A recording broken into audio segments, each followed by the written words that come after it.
हाथों को उठाइए। परमेश्वर तू पवित्र है, सर्वशक्तिमान परमेश्वर है। मैं महिमा करता हूँ कि तेरी उपस्थिति प्रभु तेरे बच्चों के बीच में है प्रभु। आज सुबह के शस्त्र में प्रभु आपने नया जीवन दिया। प्रभु हमने देखा हमारे परिवार बहुत सुंदर है प्रभु। और प्रभु देखा कि पूरी सृष्टि बहुत सुंदर है प्रभु, जिसमें आपने प्रकाश डाला है प्रभु। आज जगत की ज्योति का जो प्रकाश है, इसमें प्रभु दिन भर तेरे बेटे बेटियां प्रभु उजाले के दिन में हमेशा आनंदित रहे प्रभु। उनकी आत्मा तेरे करीब रहे, उनकी संपूर्ण शरीर संपूर्ण जीवन तेरे करीब रहे प्रभु। खुदा बाप तेरी महिमा करते हैं क्योंकि आपने जीवित किया है प्रभु। हम महिमा करते हैं कि तेरा राज्य उनके बीच में आए प्रभु, और हमेशा हे पिता तेरे राज्य में बढ़ने पाए प्रभु। उनके लिए प्रार्थना तूने दिया है, उनके लिए उपासना दिया है प्रभु, उनके लिए वचन दिया है ताकि वचन पे चलने पाए मेरे परमेश्वर। पवित्र पिता, पवित्र परमेश्वर, आमीन का परमेश्वर है प्रभु। एक दास होने के नाते इस सुबह के शस्त्र में जो आपने वचन दिया है प्रभु, वो हमारे मुख ने आपके मुख होने पाए प्रभु। आज के लोग हैं पिता, जितने भी लोग हैं प्रभु, इस वचन को सुने प्रभु, अपने विश्वास में धर्मी ठहरे प्रभु, ताकि उनकी मजदूरी वापस में है परमेश्वर तू देने पाए 100 गुना प्रभु। धन्यवाद। आमीन आमीन। प्रभु आशीष दे मेरे प्रियो। आप लोगों को ध्यान देना है।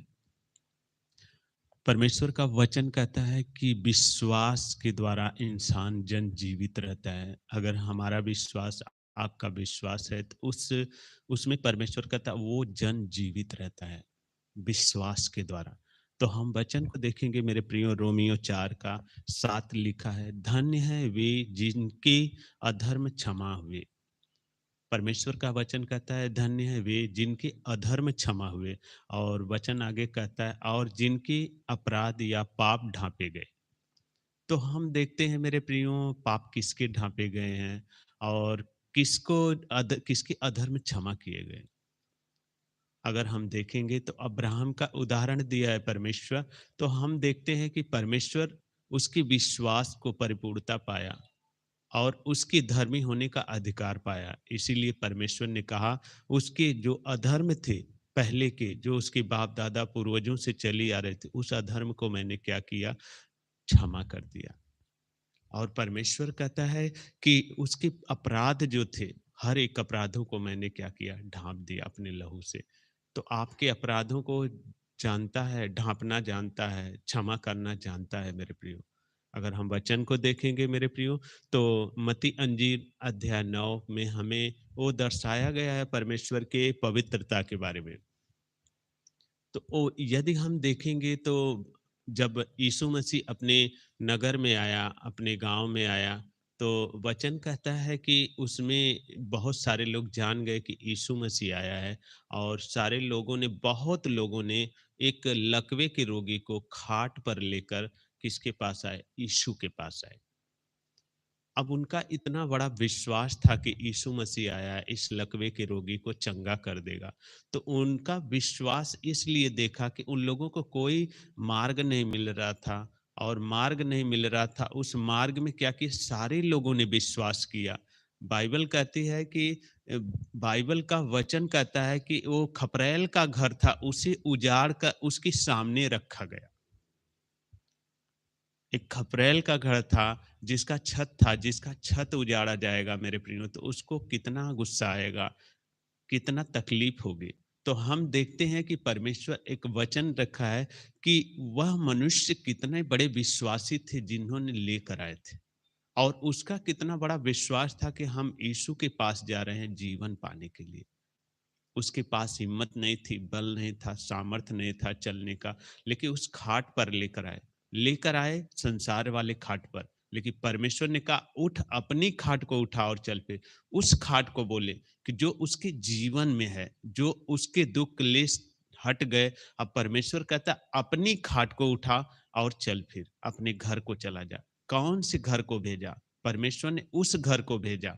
वहां के लोगों ने क्या किया, कहा ये तो परमेश्वर मनुष्यों को कितना बड़ा अधिकार दिया है। और सारे लोग महिमा किए और डर गए।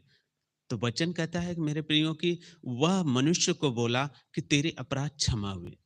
टू ढाढ़स बाँध। जब उसके पास गए लोग, तो वचन कहता है कि मेरे प्रियो 2 में उसके जब यीशु मसीह के पास लाए, तो यीशु ने उनका विश्वास देखकर उस लकवे के रोगी से कहा, हे पुत्र ढाढ़स बाँध।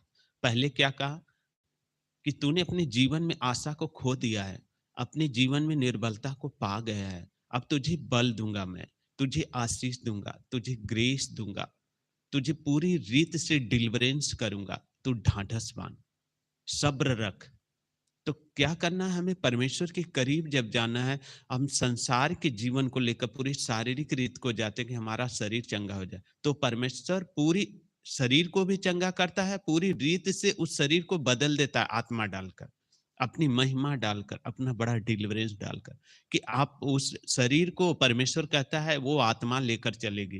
वो मन लेकर चलता था, शरीर की अभिलाषा लेकर चलती थी, अब तुम्हारा जो है वो आत्मा लेकर चलेगा जिसके पास तुम आए हो। तो उसने कहा ढाढ़स बाँध, मैं तुम्हें दूँगा, मैं तुम्हें चलाऊँगा। तो परमेश्वर ने सारे जितने भी लोग वहाँ थे, उन लोगों के बीच में सारे लोगों को परखने के लिए कि कितने लोग इस चर्च में आए, कितने लोग वचन को सुनते हैं, कितने लोग चलते हैं, कितने लोग नहीं चलते हैं, सारे लोगों के मनों को जानता था। उसने उस बीच में कहा, हे पुत्र ढाढ़स बाँध, तेरे पाप क्षमा हुए।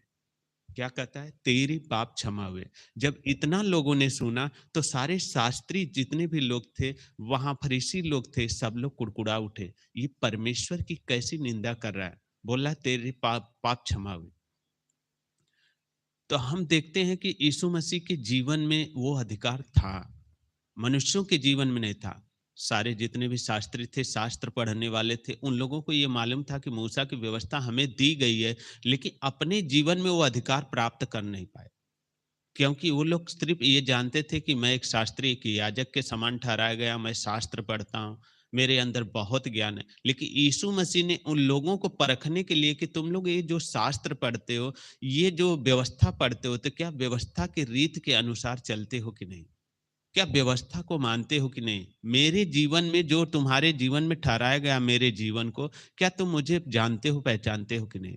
तो यीशु मसीह ने उन लोगों को परख कर उस मनुष्य को बोला कि तू ढाढ़स बाँध और तेरे पाप क्षमा हुए। हालेलुया! पवित्र शास्त्र कहता है कि अब्राहम ने अब परमेश्वर पर विश्वास किया। अब ये देखिए कि विश्वास का एक फल था। उस समय वो मनुष्य जो था लकवे का रोगी, उसने विश्वास किया। क्या विश्वास किया? परमेश्वर ने बोला ढाढ़स बाँध। उसने उस ढाढ़स पर विश्वास किया कि मुझे ये मनुष्य ज़रूर हमें आसरा दिलाएगा, हमें एक मार्ग दिलाएगा, हमें गाड़ी दिलाएगा, बंगला दिलाएगा, हमें नौकरी-धंधे, बिज़नेस दिलाएगा, हमारे लिए शादी होगी, हमारे बेटे-बेटियाँ होंगे, फलवंत होंगे हम। बहुत कुछ ढाढ़स में उसने दिया होगा, तब उसने कहा कि तेरे पाप क्षमा हुए, अब तू बढ़ोतरी के योग्य है। आपको इसीलिए बुलाता है कि तुम ढाढ़स बाँधो। जब आते हो चर्च में, वचन को सुनते हो या समस्या आती है, विपत्तियाँ आती है, तो परमेश्वर कहता है सबसे पहले तू विश्वास के फल को आशा रख। ढाढ़स बाँध, तुझे आशा मिलेगी जागने के लिए। तो आशा आपको देता है परमेश्वर जागने के लिए। तो हम देखते हैं परमेश्वर कहता है और यह उसके लिए धार्मिकता गिनी गई। किसके लिए? जब हम विश्वास करते हैं, ढाढ़स बांधते हैं, तो अब्राहम को क्या किया? परमेश्वर ने उसके परमेश्वर की नजर में वो धार्मिकता गिना गया, यानी उसके अधर्म, पाप सब कुछ क्षमा हो गए। परमेश्वर ने कहा चल अब मैं तेरे जीवन से एक बड़ी जाति बनाऊंगा। ऐसे इस भाई को परमेश्वर ने, इस लकवे के रोगी को बोला तू ढाढ़स बांध, तेरे पाप क्षमा हुए, अब से तू महिमा पाएगा। तो परमेश्वर ने, जब शास्त्री फरीसी सब लोग अपने मन में विचार करने लगे कि ये कैसा इंसान है, इसको कौन हक दे दिया कि इसके पाप क्षमा हो? कोई तो ऐसा नहीं है पवित्र शास्त्र में लिखा है। लेकिन वो लोग समझ नहीं पाए कि जो पवित्र शास्त्र में लिखा है, वही वह है कि जो बोल रहा है कि तुम्हारे पाप क्षमा हो। हालेलुया! तो हम देखते हैं कि हमें बड़ी मार्ग मिलता है, लेकिन हम विश्वास के साथ साथ चल नहीं पाते। हालेलुया!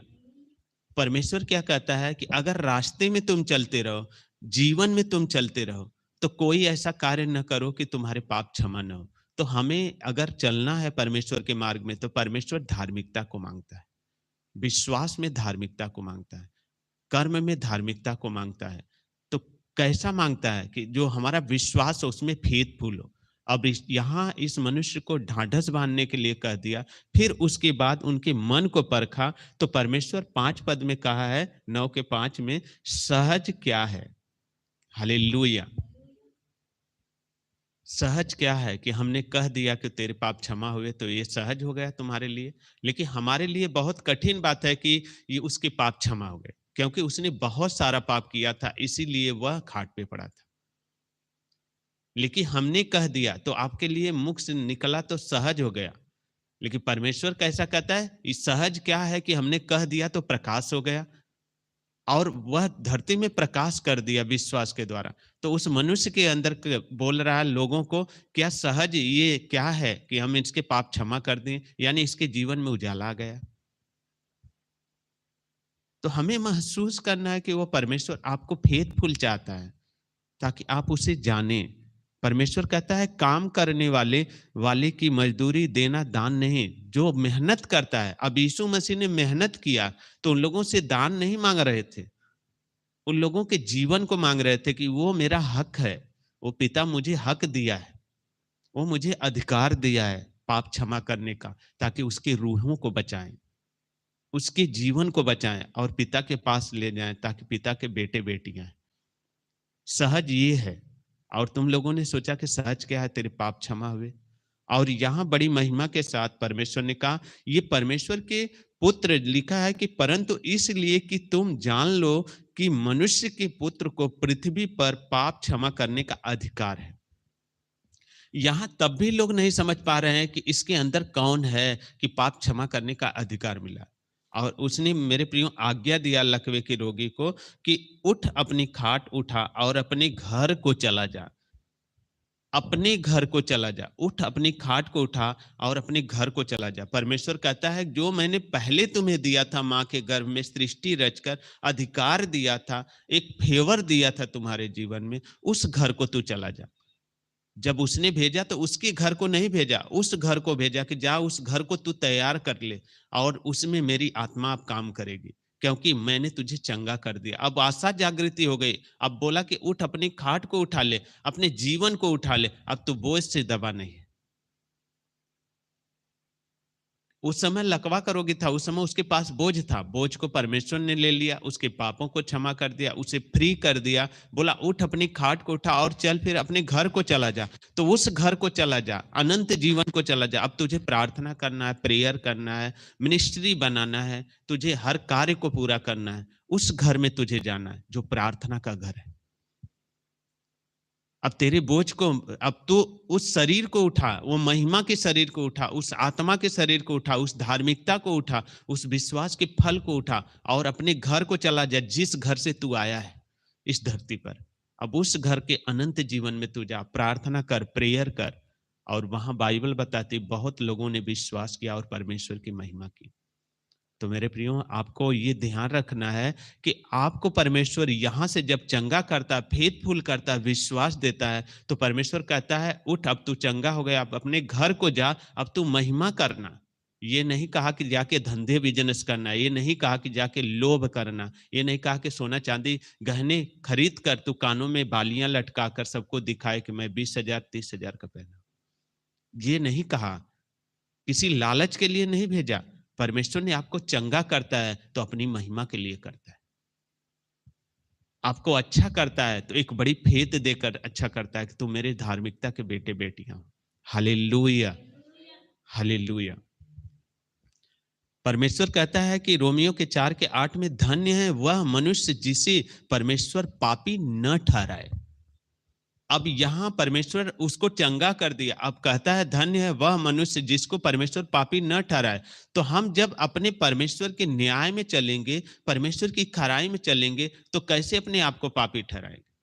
परमेश्वर के न्याय में चलेंगे तो वो पापी नहीं ठहराता है, वो धन्य मनुष्य है। यानी अब्राहम के जीवन को एक बड़ा फेथफुल दिया कि मैं तुम्हारे वंश को आशीष दूंगा, दूंगा, दूंगा, दूंगा। पापी नहीं ठहराया, जो पाप किए उसको पापी ठहराया, लेकिन जिसको जीवन देना था, बढ़ाना था परमेश्वर को, वो बढ़ाया। तो आपको भी बढ़ाना चाहता है मेरे प्रियो परमेश्वर, इस वचन के द्वारा आपको ब्लेस करे। तो आपको परमेश्वर से ज्यादा विश्वास करना, फेथफुल बनना है। हम धन्यवाद करते हैं उस महिमा की कि आपकी हुजूरी में जो ये वचन दिया है, इस वचन को आप समझकर उसे चलना सीखिए। क्योंकि परमेश्वर ने उस महिमा की खाट को दिया है ताकि उठें, आप चलें और फिरें और महिमा पाएँ। तो महिमा वो दिया है परमेश्वर ताकि आप बढ़ें। परमेश्वर इस वचन के द्वारा आपको ब्लेस करे मेरे प्रियो, पूरे परिवार आप ब्लेस हैं। धन्यवाद। जय मसीह।